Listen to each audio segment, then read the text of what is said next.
I say meeting notes and you want to click away, but wait. Today, I will show you 4 methods to create useful meeting minutes very easily. Let's go!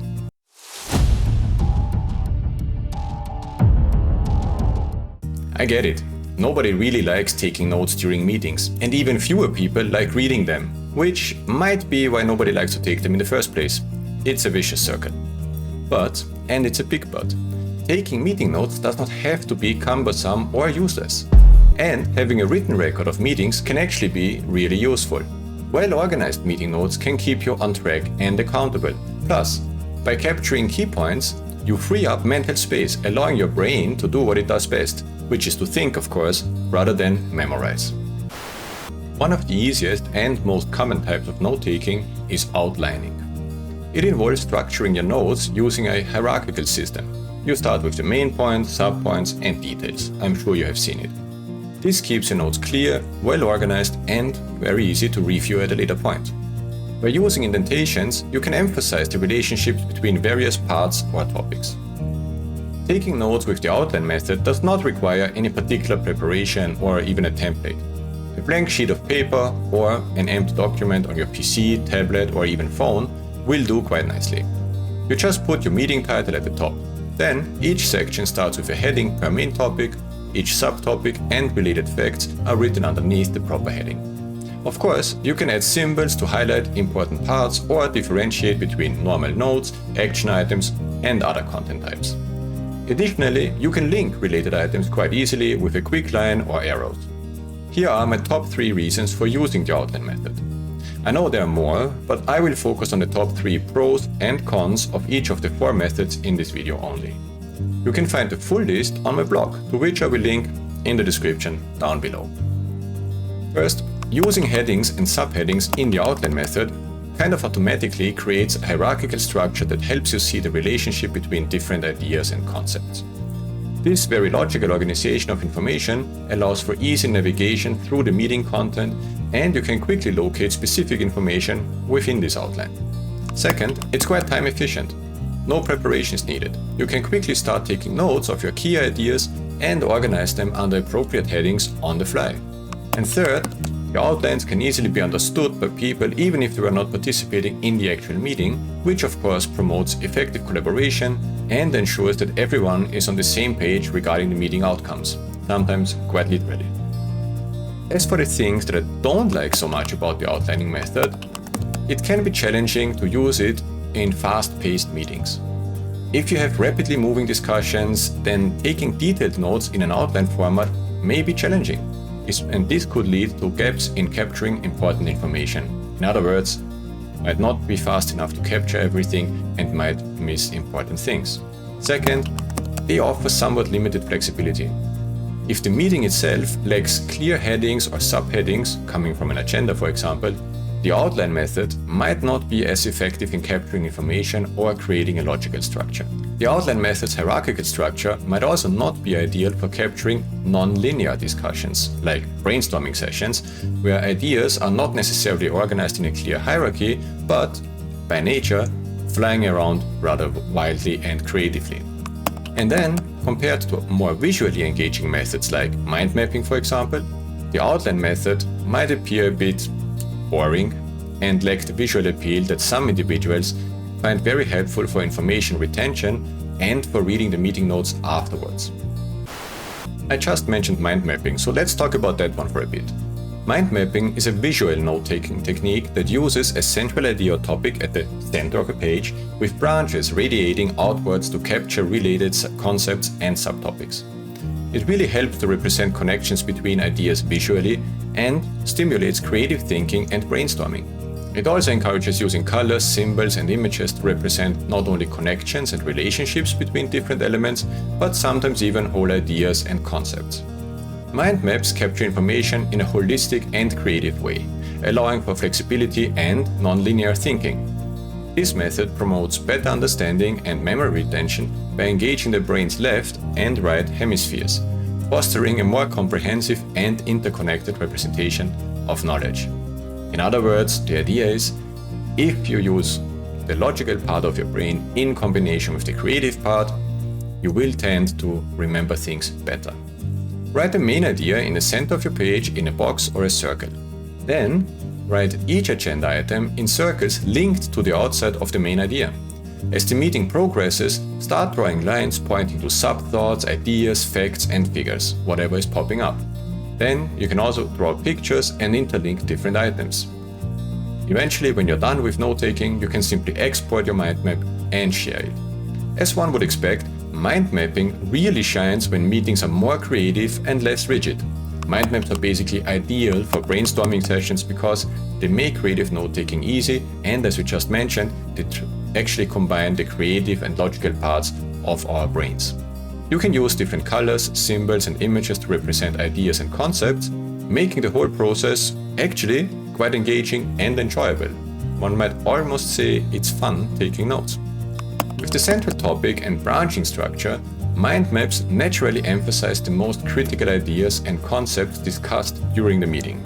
The interconnected branches show the relationships between different ideas, making it much easier to grasp the big picture of the meeting discussion and then dive down into details if and when needed. They also let you organize your information very clearly in a visual way. That way, you can also easily identify clusters in your notes, potentially indicating the meeting's most relevant topics.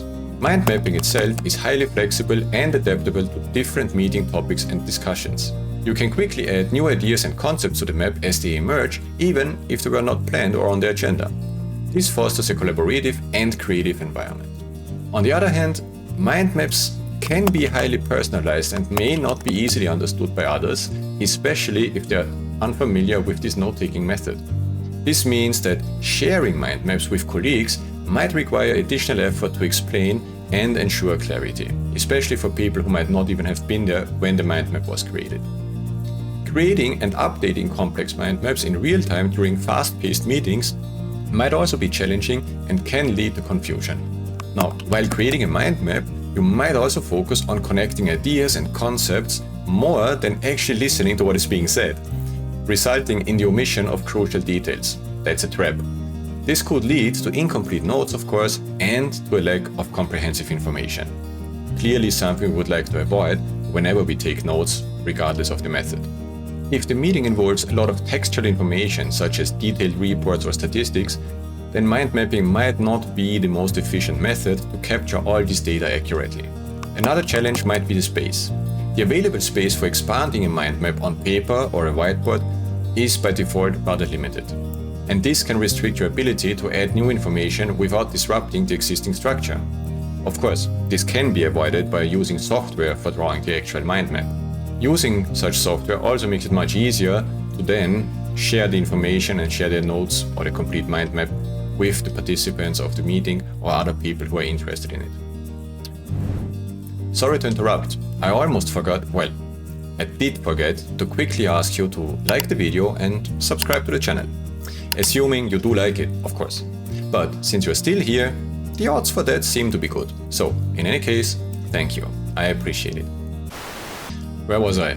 Yes, our next method, the Cornell method. The Cornell method is a systematic approach for taking, organizing, and reviewing notes. Professor Walter Pauk of Cornell University devised this method in the 1950s, so it has been around for a while. This method encourages active listening and later review by condensing and organizing information very effectively. If you want to use the Cornell method, preparing the page or pages before the meeting is a very good idea.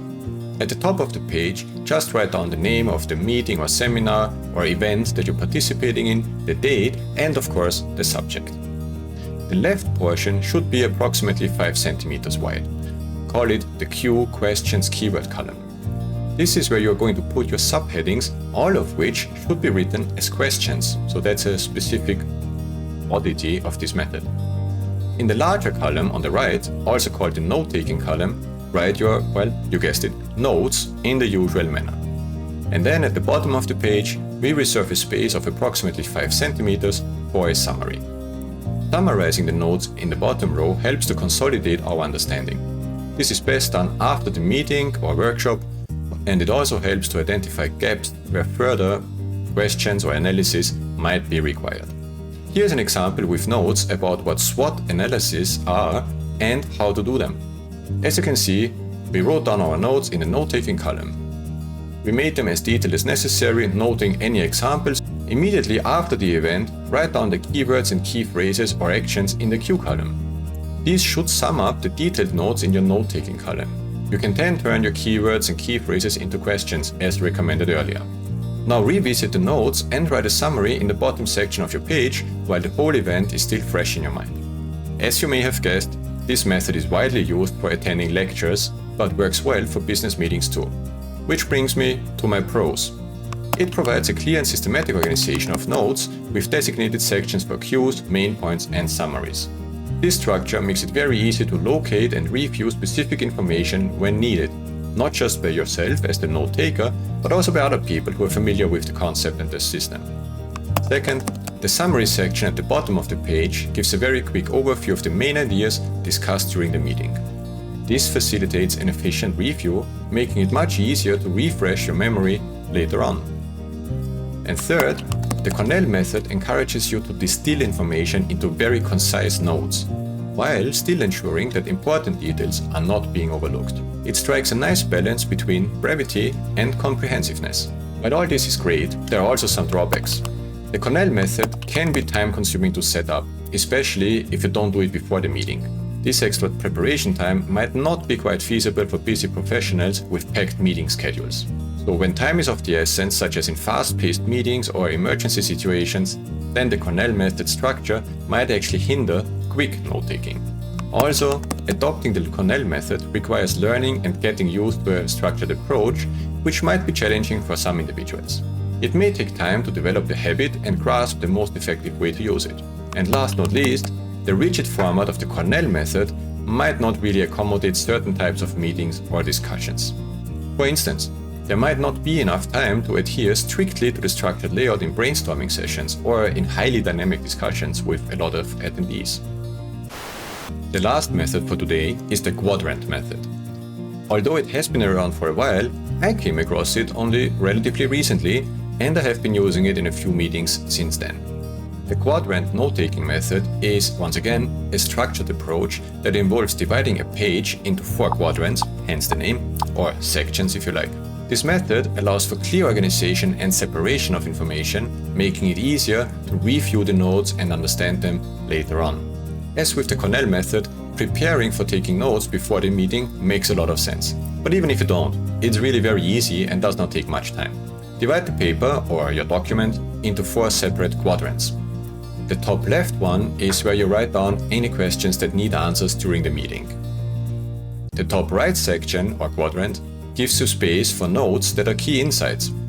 At the bottom left, you write down your personal to-dos, action items for yourself, and at the bottom right, you take down to-dos that have been assigned to others. The quadrant method promotes active engagement during meetings by encouraging the note-takers to analyze, categorize, and prioritize information in real time. My favorite benefits, though, are that the dedicated quadrants really help you to stay focused on the discussion while still ensuring that you don't forget important points to clarify. Also, the limited space encourages you to summarize and distill the information right away, which leads to very concise and organized notes. With the personal to-dos and the assigned to others quadrants, you have a very straightforward follow-up process after the meeting. It's very unlikely that anything gets lost that way. You can easily review the tasks for yourself and those assigned to others, and then track the progress, making sure that nothing falls through the cracks. Now, it may seem a bit contradictory, but I have to list the limited space, which I just mentioned as a pro, also as a disadvantage. Why? Simply because allocating equal space to each of these quadrants can be restrictive if one quadrant requires more detailed notes or simply has to include more information than the others. And this might lead to a cramped or incomplete information in certain sections. This structured approach may also oversimplify complex ideas in highly intricate business meetings, with multifaceted discussions, and then some information might actually not fit neatly into one of these predefined quadrants, and you might be at a loss of where to put them. While the quadrant method can work well for meetings with clear and distinct categories, it might not be the most efficient approach for meetings with more fluid or exploratory discussions. Its fixed structure may actually and inadvertently influence you to focus only on these predetermined categories and potentially overlooking important cross-cutting themes or connections between topics. You might get a bit of a tunnel vision, one could say. While the quadrant method can be used digitally, it is often implemented on paper, and this reliance on physical materials might not suit the digital nomads or individuals who actually just prefer digital note-taking for easy organization and accessibility of their notes. Personally, when I use the quadrant method, I have a kind of combined approach. I do it manually, handwritten notes, but I don't do them on paper, but rather on my Remarkable. And from there, it's quite easy to share them in a digital format as well. As you can see, there is no single best method for taking notes. It very much depends on the meeting type and your notes' intended use. Do you just need them as a written record for later reference, or will they be used for collaboration and as a basis for the next actions? Personally, I mostly use the outline method and, more recently, the quadrant method. What is your preferred way of taking notes? Maybe let me know in the comments. Whether it's in my list or not, I'm always happy to learn new things. If you found this video even remotely helpful, perhaps drop a like, subscribe to the channel and ring the notification bell to make sure you won't miss the next videos. All this should allow you to save quite some time and be more productive. However, there are always more things we can do to increase our productivity, which you should really check out in this growing list of productivity tips and methods. And that's it for today. Thanks for watching and see you next time.